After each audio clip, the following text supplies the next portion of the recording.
Who said that though? Na naganirito ko dyan lang inuan. Kumarong ka lang manakake. Okay, did you read the Bible? Yes, but we don't know anything about our history. Yung kaya ilag read our history books, it literally says the missionaries that came to Mayo, they were there for over 50 years and did not care to get to know or even understand our own spiritual beliefs. Because their first intention when they first got there was to erase everything. And they did that successfully because look at how you talking.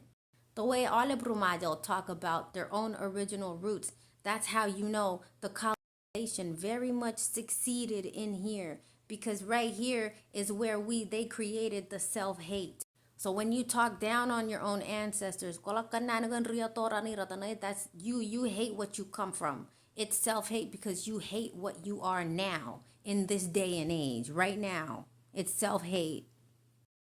I've been on this journey for over 10 years, and it took me a very, very long time to really understand where I stand with God.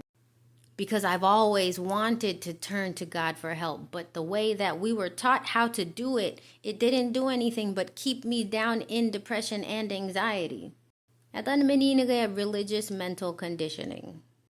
You have to know what's happening to you for you to know what's happening to you. But when you speak like this, you speak from a place where you really don't know what they did to your mind for you to talk like that about your own ancestors. I know what I'm doing. Y'all don't. That's why you guys come at me crazy.